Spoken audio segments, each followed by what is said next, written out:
Is the conveyancing process broken in England and Wales? Today, I'm joined by John Newhouse, who is an estate agent from Teesside. Thanks for joining me today, John. Before we switch the cameras on, the one thing that really does wind you up about estate agency is how long it takes to get a sale through.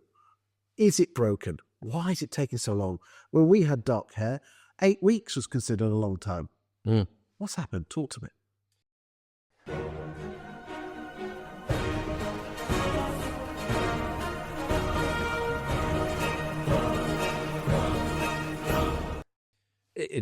The process is ridiculous. From a business perspective, it is currently taking an average of 20 weeks. That is not good. That's average. So half of them are taking more than that.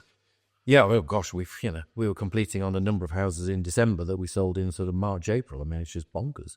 From a business perspective, cash flow, that's not great. In the good old days, you were to say they're going to go through quarterly, pipelines running at X. That's what we're going to do for the year. Now you'd be hard-pressed to make any kind of forecast based on... about 2.3. On your pipeline. Yeah, it's just not. But I mean, it's broken from a business perspective because, they're just taking so long. But it's the client is also suffering. We've had 4 fall-throughs in the last couple of weeks that were pretty much at the... Well, one was the day of exchange. They'd gone in, the buyer went in to sign, and they signed and then said, well, actually, we're not going ahead. My client had already moved out of the property to facilitate a completion a few days later, moved to a different part of the country, and the house is now empty, not sold. It's just wrong. These things can be happening. And we had a home information pack. We were down to 9 weeks. We in the sort of pre-days, it was 6 to 8 probably. So it got slower and slower to a ridiculous level. The longer the sale goes on, the riskier, that sale becomes. In the day, you would expect, if your property was going to fall through, I'd say expect it to fall through in the first 2 or 3 weeks. Survey gets done, it's not so good. Buyer sees something else come up that they like better because there's houses galore coming on the market. So, potentially they fell through early on. Nowadays, they don't. And we've got lots of chains. There's very much, the market is built of chains. And so one topples. Is that the whole thing cuts the nature of your business? That do people tend to move to North Yorkshire then to Teesside? I think the chains exist. We're involved with chains with the agents across the country, not just necessarily locally, but because the biggest thing that probably puts people off moving is that there's been a shortage of property for some time post-COVID, and so it's where do they go? So they tend to sort of either take the plunge and then look to find, and the buyer knows that, or vice versa. They've seen, but there are, reality is there's lots of chains. Let's look at the solutions that estate agents could make, and also let's look at conveyancers. Do you blame all the conveyancers, or do you think estate agents have got something to blame? I think the conveyancing process is badly broken because there's... Do you use local solicitors? We use local, yeah.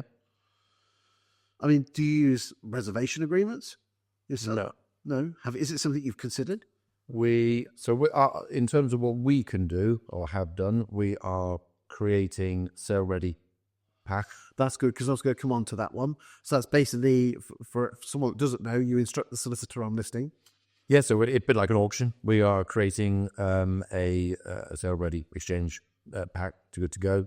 It brings the average time frame down massively. Isn't going to be for everyone. If there is chains, there's no point having one that goes super quick if everything else is way behind. But it helps. Even if they're not taking a sale-ready pack, we would encourage them to get the forms, get them filled out, make sure they've got all the certificates and things in advance. Does getting a sale-ready pack put people off putting their house on the market with you? Because that's what some agents do say that. It's optional, so no. Buyers, it's commitment, isn't it? What sort of percentage of your listings go for solicitors? I would say currently it's only about 10-15%. Do you think if that was more across the whole board, we would have a much better, quicker sales going through? I would hope so, yeah. Yeah. Come back to reservation agreements. Is it something you've ever considered? We have done reservations. I think they're tricky because nobody really wants to take ownership of that. reservation. Okay, what about sales progression? Do you have dedicated people to do that? Yeah, we have dedicated sales progression. I mean, I would like to think that when it comes to sales progression, we're on it. We have dedicated people, but a lot of it is outside our control. And reality is that as you lead up, so one of the things you didn't used to get in the back in the day, you would have 28 days for exchange and completion. So you had an exchange much earlier. You knew you were moving. COVID's come along, and pretty much as a sort of result of that, you had exchange and completion happening at the same day. Yes. And that has essentially stayed, is still happening. So you are going to pack your house with absolutely no idea whether come Friday you're actually going to be moving. So that's kind of stressful in its own right. Do you think the factory conveyancing has had a part to play in this? I think all conveyancing, I think everything happens so last minute. I just think they do what they need to do to facilitate that part of the process. And then it gets to very near the end. And it's not uncommon to get to the end and then solicitors say, oh, well, we haven't actually sort of requested funds. We haven't got a deposit. We haven't got, certificate for this. We haven't, because so a lot of it just happens much later, either because their volume is too great to deal with.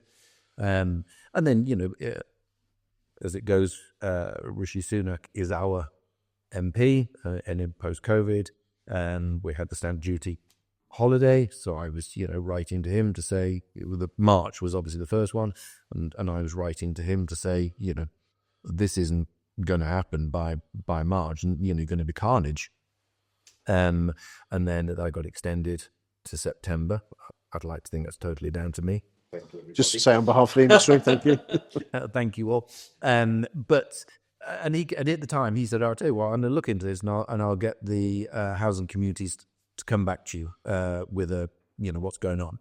And they wrote me a letter about 4 weeks later to say, "Yeah, this has been under review for the last 3 years. Bear in mind, this is in 2021, isn't it?" So they wrote and said, "We've been reviewing this for the last 3 years." And basically got nowhere. Well, that's now 4 years ago. So, they're rushing through all this legislation in relation to tenancy, rent reform. But in this whole time frame, nothing has come about that would look to improve the moving scenario. Other countries, States, Australia, happens much quicker, 4 weeks, probably led by the estate agent. There are things happening in the background. It's just that they're not very good at publicising it. You've got the Kate Faulkner committee with some big names, and everyone's trying to do their bit but they're just not very good at getting their message across. Kate's a friend of mine, so yeah, I think because all this, digital age, AI, you name it, it's all out there. But that part of the process has not really worked on. I don't think it needs new legislation. I just think it needs conveyancers and estate agents and mortgage arrangers and surveyors all to work together. And there is stuff happening. It's just not happening particularly quickly. But only time will tell if it sorts itself out. Thank you for your time today, John. Pleasure.